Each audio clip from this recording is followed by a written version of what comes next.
It's hard to imagine that one sponsor pulling out of NASCAR might be indirectly responsible for 11 Cup championships.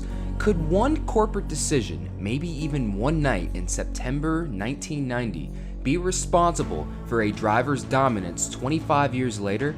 Yes, it might be possible that Slim Fast, Days of Thunder, and Rob Moroso are jointly responsible for the championships of Jeff Gordon and Jimmy Johnson.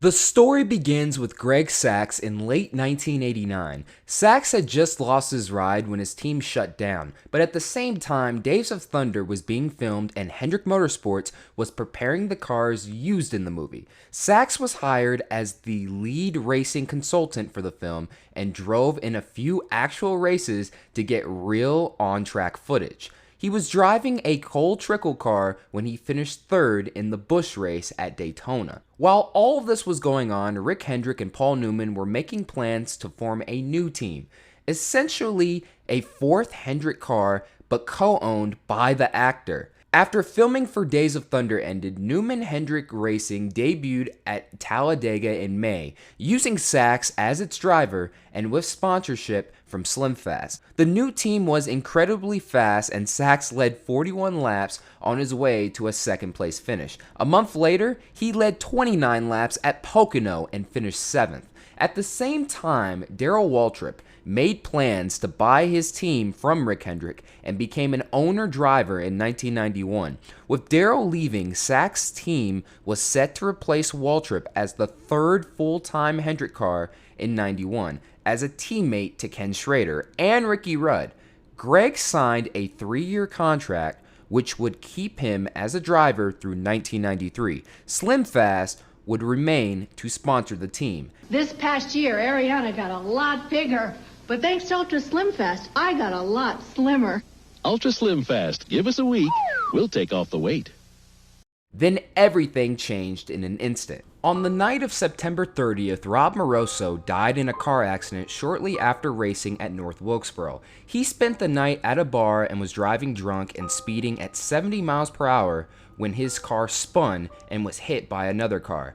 The crash killed Moroso and the driver of the other car, a 27-year-old mother of 2 named Tammy Williams. It was found that Moroso's blood alcohol content was 0.22, over twice the legal limit. It's easy to say that driving drunk and killing a young mother was the absolute worst possible thing a NASCAR driver could do.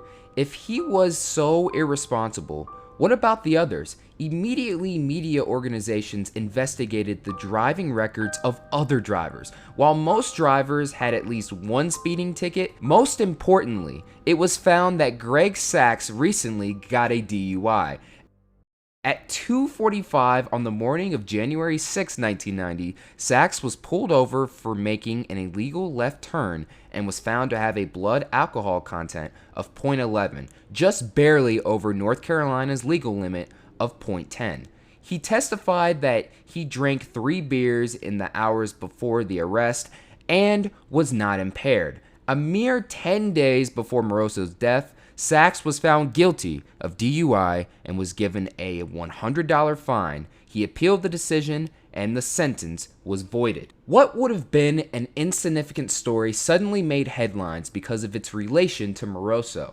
To make matters worse, Sacks crashed 2 cars in a test session days later for the upcoming race at Charlotte. His car was withdrawn from the race and Greg seemed in serious jeopardy of being fired. But the team returned 2 races later, the controversy blew over, and Sacks was reconfirmed as the team's driver for 1991. But then it all fell apart. After the season ended, Slim Fast suddenly withdrew their sponsorship.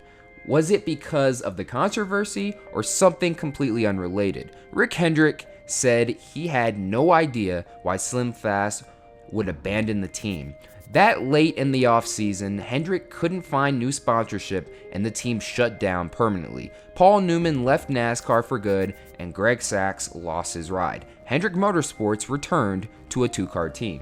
The biggest significance of the Slim Fast car is the void it left at Hendrick Motorsports and how that void was filled.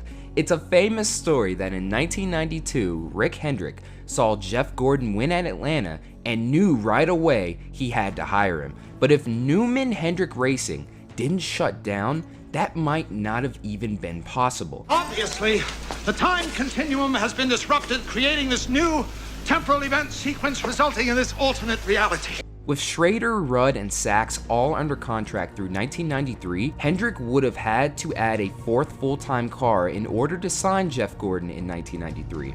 While that's possible, it's very unlikely considering a four-car team hadn't been done since the 1950s up to that point, and Hendrick didn't add a fourth car until 2002. So if the team can't sign Gordon, then Gordon goes to Cup with Bill Davis in 1993, like originally planned.